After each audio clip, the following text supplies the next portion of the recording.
Hi everybody, it's Sonny McDonald here, and welcome to our amazing live and podcast where I love to talk to incredible humans and leaders. And Jess, who is the CEO and founder of New Delta, you'll find out all about him in the description based on this live and podcast today about how wonderful and incredible he is. I've known Jess for a really long time. And he's laughing because he's like, oh my gosh, like, yeah, you have. And oh, it's hard work, Sonia. It can be a bit, That's not why I'm laughing at all. I'm like, you think I'm a nice person. I'm like, wow, thanks, Sonia. That's really lovely of you. oh, we laugh all the time. He's one of those humans where you feel so safe.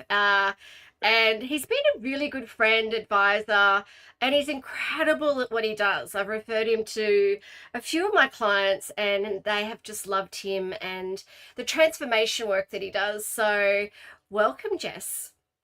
Thank you very much, Sonia. It's great to be here. And thanks for the invite. Welcome. That's okay. Well, I would love to know a little bit about your story. How did you get to here? Like, how did you get to New Delta and the work you do? What kind of was your journey to get to where you are today? Because I love learning about leaders and their journey. No.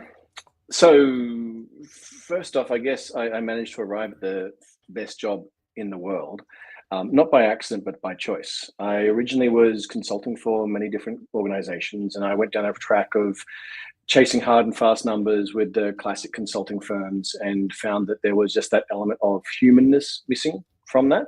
And that although you can have the perfect processes and the perfect systems, and if you're chasing the numbers, you can get the numbers.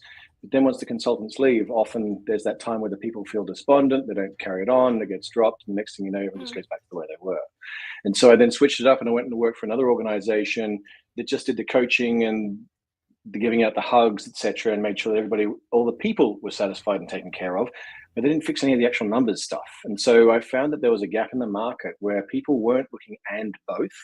And when I then looked at it and I thought, all right, if we're going to put the people and the actual system and processes together, we need to make sure it's going to stick in a way that once you write a system, you can write it and document it. But with the people, you can then use neuroscience and psychology to make sure they actually underpin and support the system and the process as well. So after many years of working with different organizations, I sort of basically came out and said, hey, look, this is the New Delta way of how we actually pin people, processes, and business systems all together into one to be able to create a holistic approach to actually creating transformation and change within an organization. Wow. Okay. I love the fact that you've got both of those elements in what you do. And the thing is, I know that your expertise in both those areas are fundamental. And if you think about that journey, can you remember any times during that journey of courage? Like, do you look back on that? Was there any kind of events or experiences that really stood out to you that took that courage muscle to be really kind of worked on?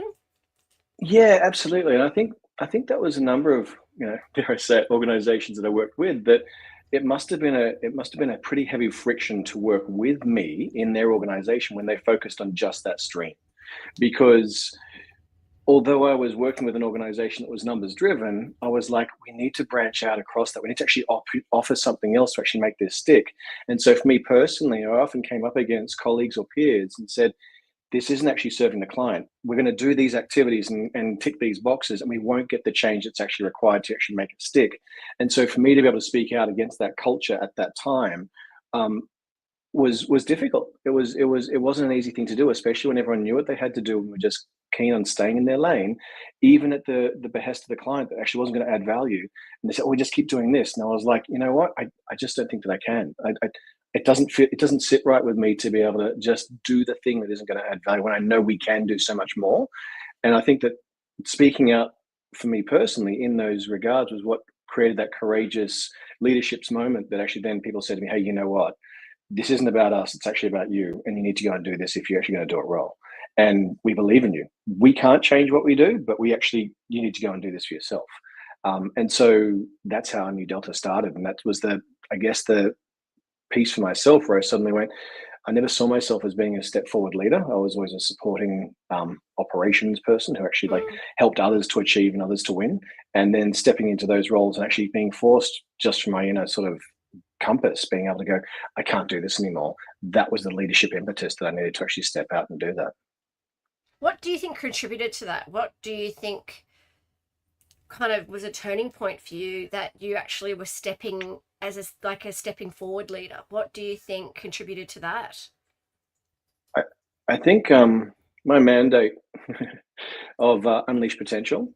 So if I kind of get into a situation in my personal life, business life, private life, and I kind of go, look, some people would be happy with 50% potential unleashed. And I kind of go, yeah, but that means there's 50% still left on the table or in the bag. Mm. We can do better than that. And not because we must always drive down to get the final percentages in the single digits, but just because it's not as hard as what people think.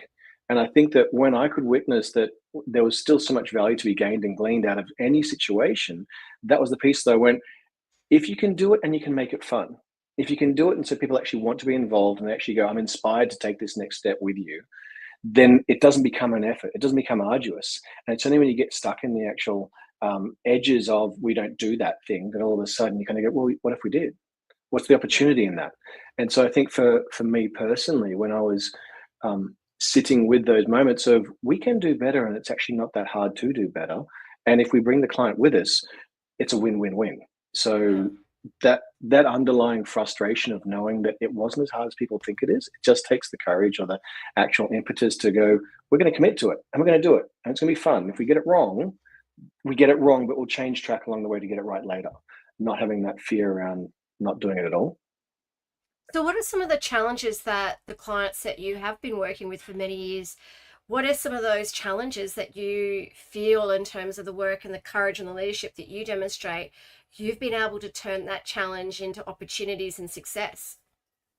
Yeah, so that's a great question. So in the last couple of years, we've seen, well, at New Delta, we've seen more of a want to partner with consulting firms, less around this. You Mm. bring in a team of 20, you come in, you fix a thing, and then you leave again.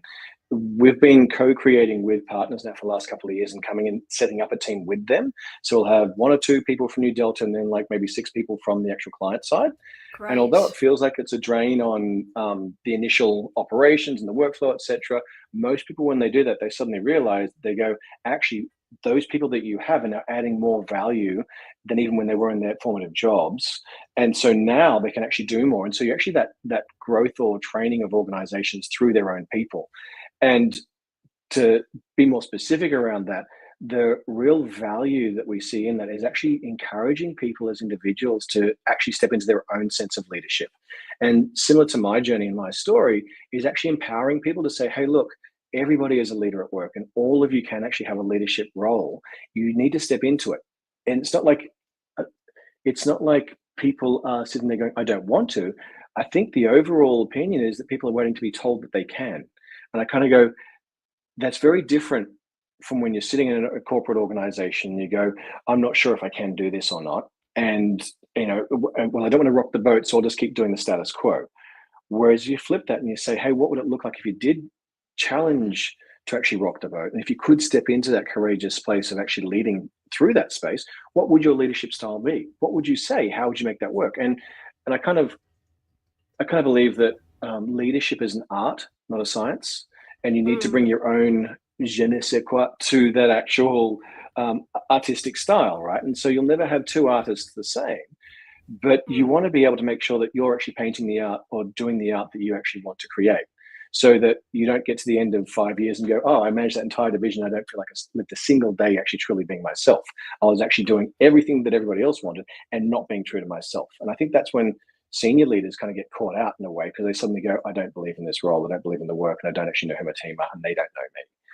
And so I think that when we get a chance to go and work with organizations, often it's about empowering the individual to say, you don't have the same background as me. You don't think the same things as I do. Your diversity is valued in different ways. Bring that to the forefront and lead from that position. What do you think? What do you believe? Like, tell me. Mm. Like, that's where the real flavor comes out in the different levels of what people's understanding or experience has been, and not so much around just do your job. It's actually your own personal leadership brand is important.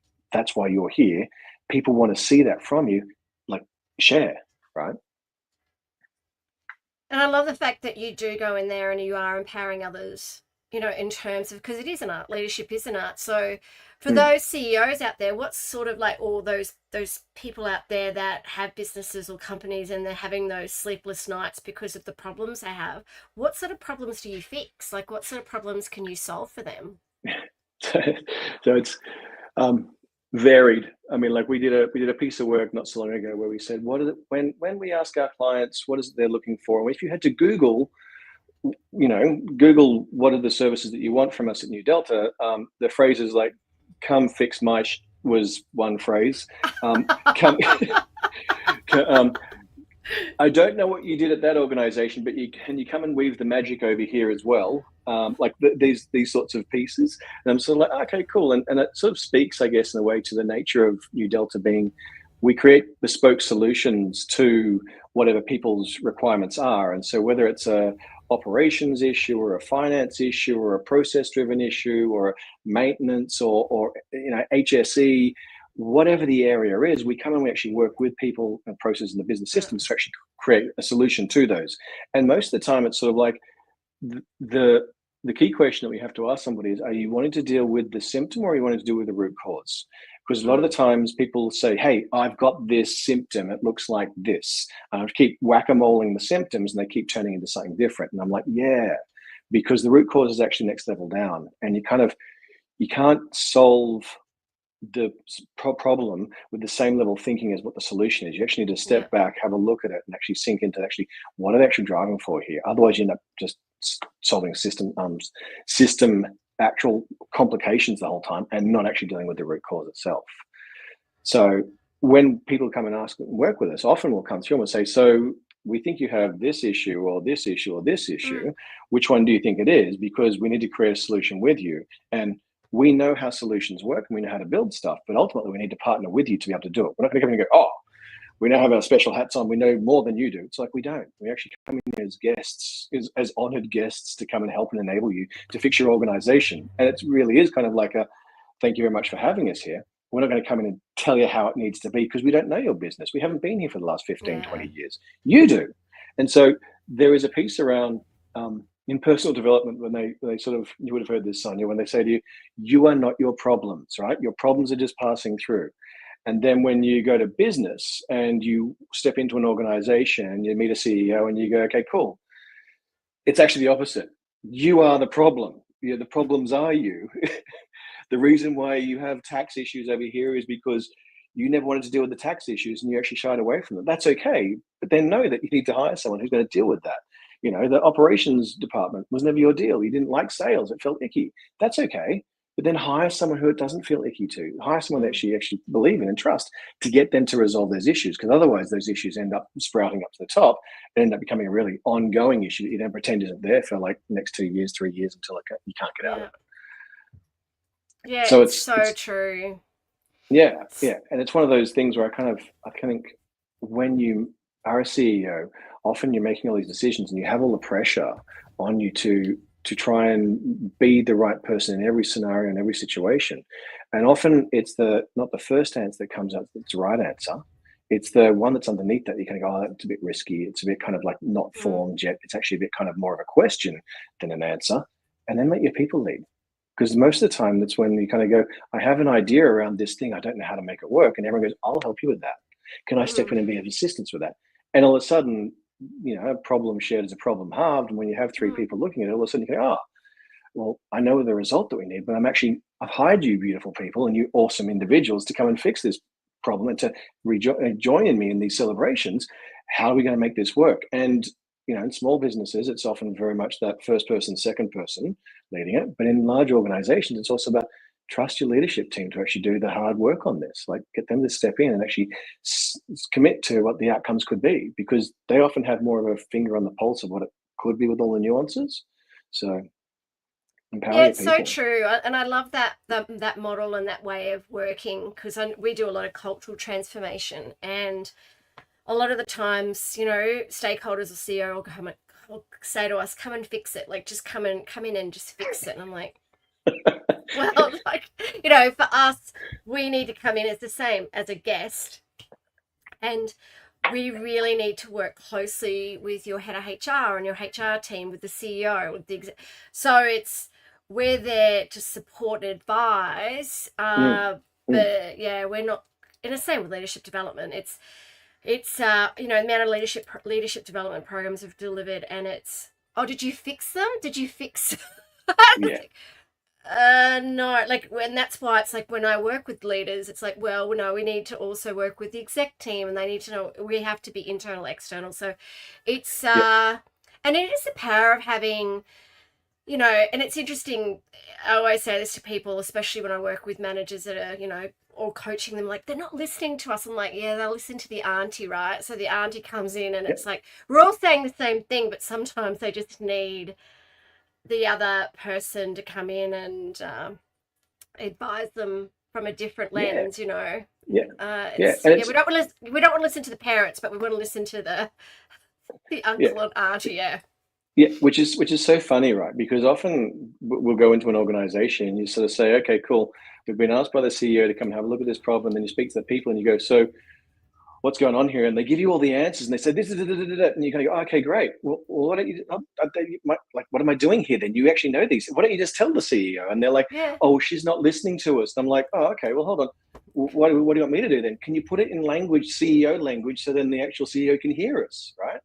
Um, we did a couple of really excellent sort of cheeky in-field maneuvers with CEOs and frontline leaders, where we'd actually switch them over for a day.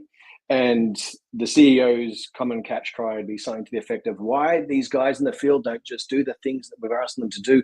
Don't they understand it's just literally filling in a form so they can stay safe? And it's sort of like, oh, yeah, maybe, but it's not quite as easy as that when you're in the field. And then the people in the front line are like, what are they doing there? They're just in that coffee castle all day, just having lattes, doing nothing, like, feet on the desk, just, just jibber jabbering all day. Like, how easy is that? I want that job. We've switched them over for like a day. Had the CEO go out to site, sit in the car, get there, spend 6 hours getting to site, get there, and then find out that the actual place where they're working today doesn't have aircon, doesn't have running water.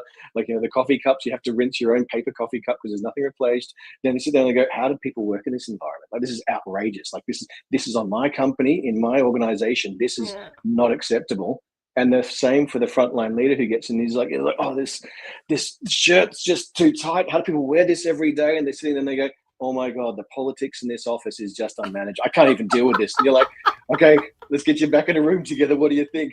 You can keep your job, I'll keep my job. Deal. All right. It's sort of like, it's like, okay, cool. So how do you break that down and actually Yeah. speak CEO language or frontline language and actually have that communication so it's clear and understandable to the other person, right? And that's, for us, that's one of the key things that we work on, is about perspective.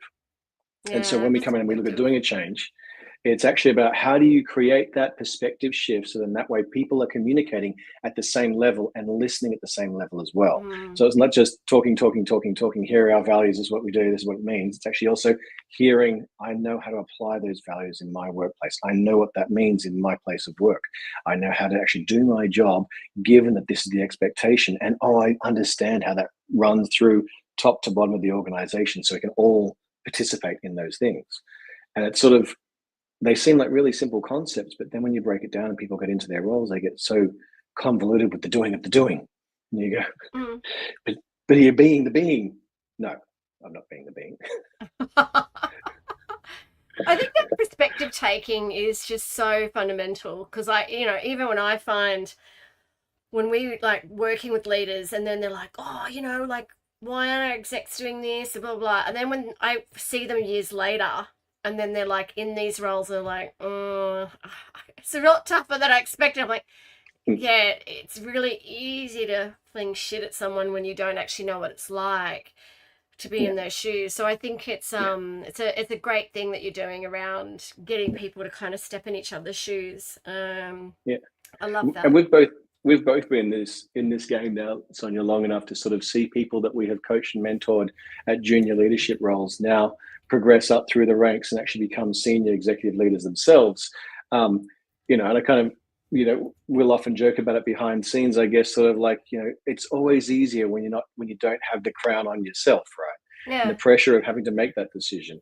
I mean, like, you yourself have witnessed these people who have grown and developed over time, and even with the awarenesses of your leadership and your coaching that they've received, you get into the role and it's like, oh, hold on, what was I saying again? Oh, I don't know. Everybody wants something. And it's sort of like, oh, what was the model that Sonia taught me? It was breathe, take a step. Oh, no, it wasn't. It was, and they get flustered in that moment. And it's sort of like, now welcome to, it's all practice until you're sitting in the role. And you're going to go, great, now that you're in the role, game on. Like, this is it. There's no more practicing. Yeah. You have to do it. And Yeah. I suppose it is helping them, or, that support is priceless. Like, even having the tools, obviously, before they get into that role, but once they're in the role. But how often do we see people thrown in the deep end? And Yeah. it's like, oh, did we not give you those floaties? Sorry, didn't ask for them. So, Yeah. it's, Yeah. so it's, but also, like, I'd love to know, like, there's also other things that you're really passionate about in the leadership space. Particularly around mental health, mental well-being. That's something that you're a real advocate for. Lots of different other things that I love in this leadership and courage space. Share a little bit about that. Okay, so I work with men's groups, and before everybody starts jumping up and down, the patriarchy. No, it's actually like we're actually here on the side of how do we make sure that actually men these days can actually communicate what it actually is that they truly feel. How is it that we can actually start addressing some of this suicide rate, and how do we actually start addressing this unspoken absence and isolation of men in our community, right? I mean, we hear a lot of people talking about how youth of today are being forced to the right and actually, following Andrew Tate, etc. And yet in our current day community of dads and fathers and brothers, etc., we're kind of in this melee of doesn't really appeal to us because we're older than that. We're now in serious jobs, executive roles, etc. But how do we actually start to communicate in ways that mothers and children can start saying, hey, I've seen a change in my dad. I've seen a change in my uncle. These are people that are in community that actually now starting to be able to have a voice where they can actually communicate in a lot better with who they truly are, not getting stuck in the rut of I'm only doing the thing that society told me to do because that was the thing that I got told to be a good boy and do. And so the work that we do around with mental health and with men is really about taking off most of these layers and taking off the armor that a lot of men sort of work with every single day and getting them to not just be in spaces where they can communicate freely, but also listen and hear and understand how other men are actually dealing with different elements and different issues. And often we will, we do regular meetups on a weekly basis. And, once a quarter, we'll have like a big workshop, like a 4 or 5 day workshop where we actually bring men together and actually do some really heavy work and look at different elements or things that are bringing them down or getting in the way of what they're living their best lives. And so when we do that, often men will then come out and suddenly say, I had no idea that those men were dealing with those things. And I had no idea that once they spoke to them, that's what I was dealing with as well. And the response that we then get once we come back into community, once we've actually had our time away as men, is we get calls from the wives or from the daughters or from the children and turning up to other events and saying, I don't know what you did there. But like, again, this is so significant. I feel like I got my husband from 20 years ago back into my life. I don't know how he ended up where he was living under the veil, but now this is actually a much better person of who he is. And many, many different elements behind each man's journey to truly find who he needs to be now. And the different tools that we use to get people to sort of come back to themselves is very different. But I can tell you that all of the men witnessing other men suddenly feel like there's an actual brotherhood and a camaraderie and a community of men that actually then support them. I think there's a stat going around at the moment that sort of said that there's 1 in 3 men couldn't tell you who their best friend is or even call somebody up if they're in an hour of need, like if they're in next of kin. And I kind of go, that's really sad.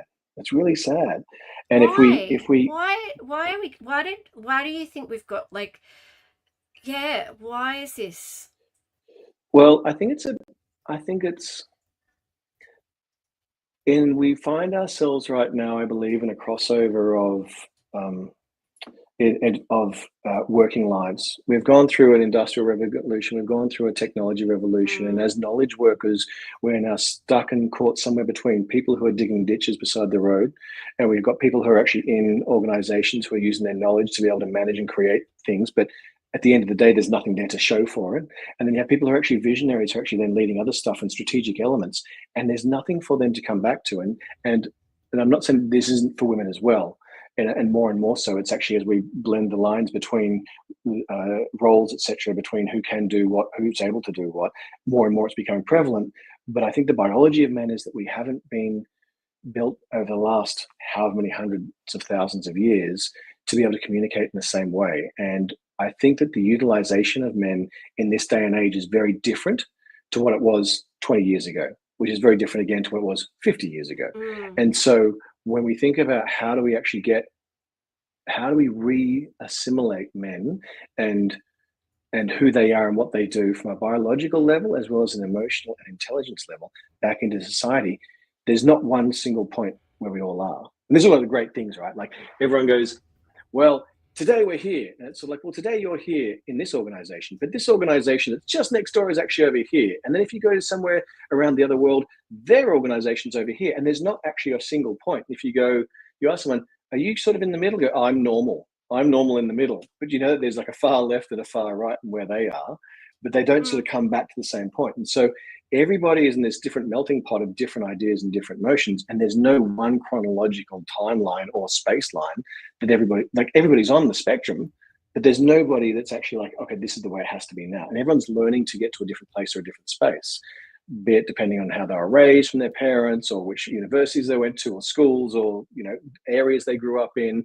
And it's almost like you kind of go, we expect everybody to be normal and follow the true straight way. And at the same point in time, we want everyone to be diverse. So bring all the differences, but don't average out. And it's almost like it's a dichotomy of like, how do you put these two things together? Because they're not necessarily the same thing. Be normal, be straight, and be in the middle, and bring all the things that make you not normal and straight in the middle and put them in the same place at the same time as well. Yeah. So it's a very interesting place and time that we find ourselves in. I mean, as men and for men and brothers and fathers, I guess. But it's a passion of ours and mine and the other organizations that I work with, because we just hear, again, it's not hard to get through to men en masse to start actually having conversations, actually open them up to be the best versions of themselves. They just need to start. And that's one of the hardest things, is getting someone to turn up, right? And they sort of say, I'm fine, I'm good. I talked to my wife about it. And she's like, can you talk to someone else? Okay, I'm good. And it's that not realizing how close they are to that edge, right? Yeah. That's the dangerous piece. I love that. I love that you're doing this work. And I know you and I've spoken about this before, because there needs to be a change in that. And obviously, sometimes we see what's going on around in the world in terms of role models and men and leaders and things. And you know that I'm always championing kindness and courage, but kindness. And there's a lot of men, particularly that, and I always say to people in our leadership programs, and I always find it's a very interesting conversation, because predominantly we work in male-dominated industries, and a lot of the men show up to the programs different to who they are when I coach them one-on-one. And I'll be coaching them one-on-one, and I'll be, why are you so different?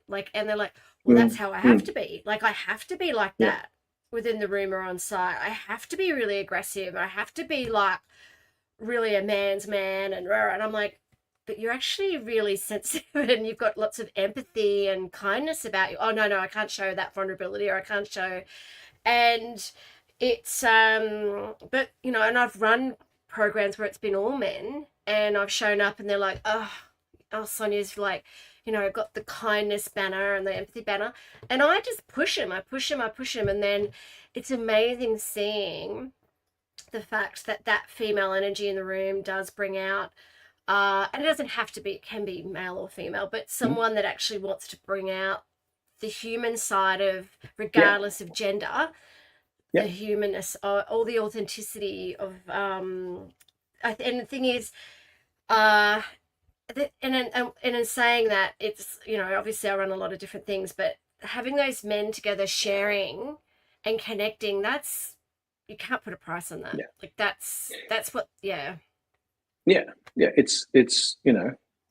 it's literally saving men's lives, which is saving families, which is saving women's lives as well, sadly. And that's the piece on the back end of it. Sort of like, you put a drop in the bucket today that actually goes on for a long time before you might actually see a result, but you still put that drop in, which means that at some point in time it's going to come back again.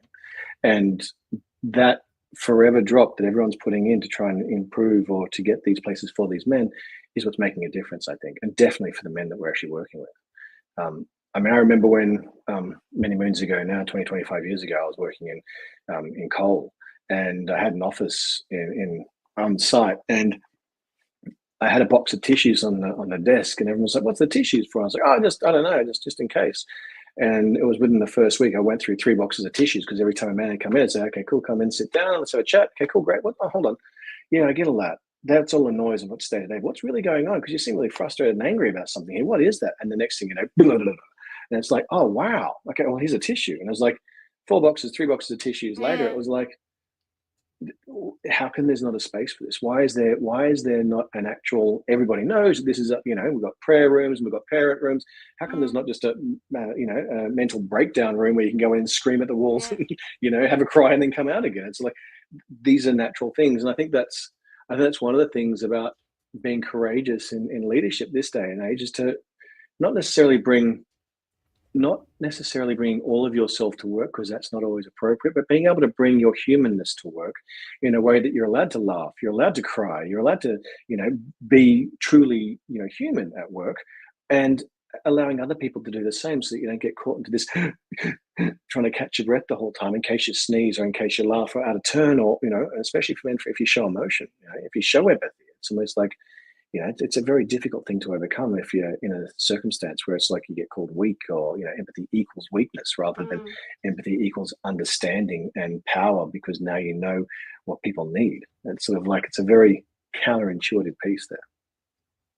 It is, and I think it is about, as you said, creating that space where men, or anyone, but men can feel that they can express their different feelings and emotions. I remember a few years ago, I was working with a leading construction company, and it was all men in the room. And I said to the like COO, I said, "Oh, do you mind coming in and just talking about your journey and leadership?" A real kind of big tough guy, and he was like, "Well, what do you want me to talk about?" And I said, "Well, to share your journey, share like how you got to where you got to, what does leadership mean to you, welcome to the program." So he sat there going, "I don't really know what to say, but I'll share my story." And as he started sharing his story, he started to cry. And everyone in the room, and I was in the back going, yes, like, in a, Jamie, yeah, cry, cry, tears, tears, cry, cry. no, like, I know that seems a bit mean. I didn't mean it like that. I meant Not as at all. in, Not at all. I know, You're I didn't totally mean to trying to say, make it real for him, Sonia. oh, Like, what yeah, did, make it yeah, meaningful, yeah. make it real. But he was being truly vulnerable, and I think he was Yeah, even like, I've never done this before.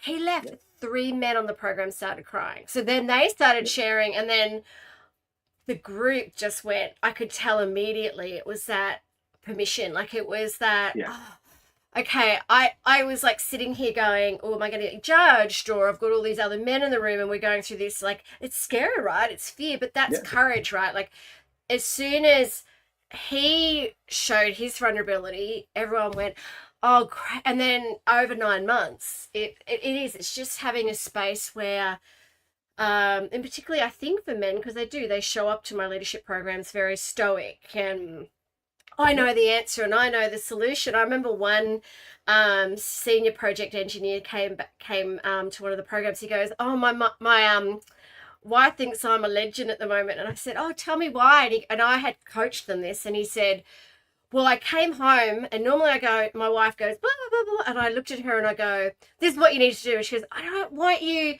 to tell me what to do. I just want you. And so I was coaching them, and then he said, he went home, and she started going, blah, blah, blah. And he went, mm-hmm.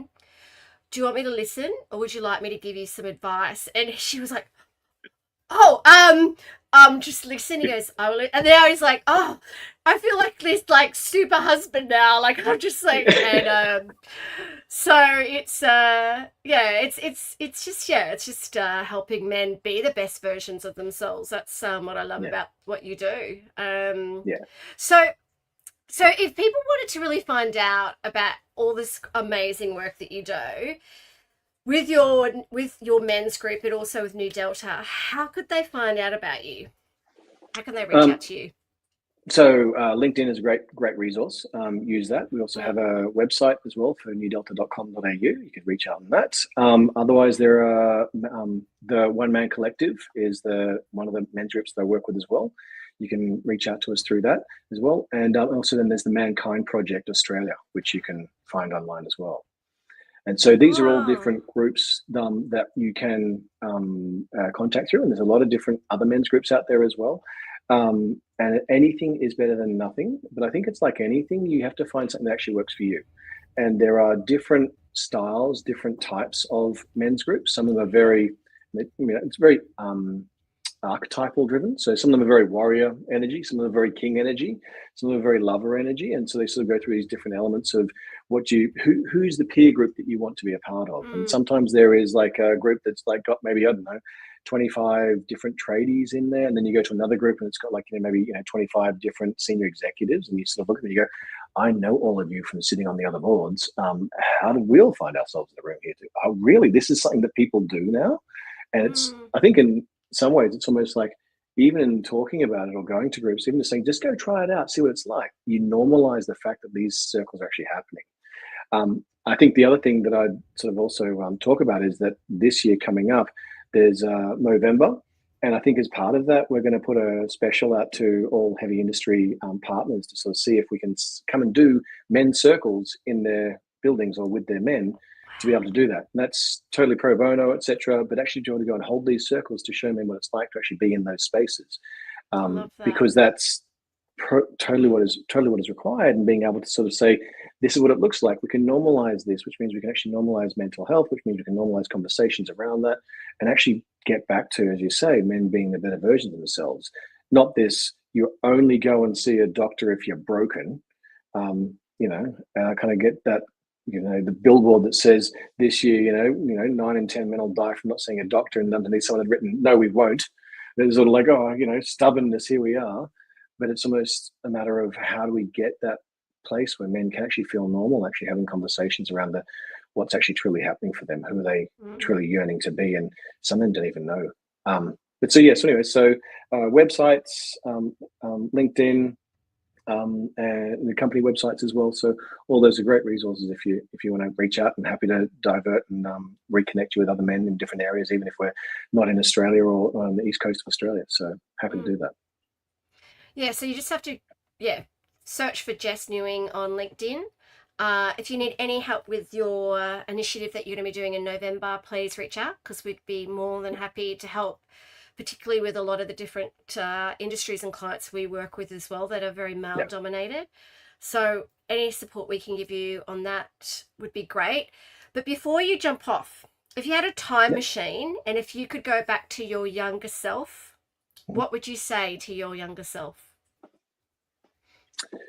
Start now. Okay. Start now, because I think I spent a lot of time in my earlier life actually waiting to start and finding other things to start. And the more that I sit with it now, I could go backwards in time and say, hey, just start, because starting something has magic and brilliance, and you learn so much along the way. But starting means that you actually run so much harder than waiting for everything else to come. I love that. So yes, anyone that's listening and watching, start now. So that's it. Start now. Just start now. Oh, I love that. Well, it was so great to chat to you today. I always love our conversations. And thank you so much for your just fantastic leadership. I'm a huge admirer and cheerleader of yours. So make sure you check out Jess and the work that he does at New Delta, and some of the group that he is leading and running, which is amazing. And thank you so much for today, Jess. It was such an honor. No worries. Thanks so much for having me, Sonia. Good to see you again. You too. All right. Take care, everyone. Bye. Thanks. Bye.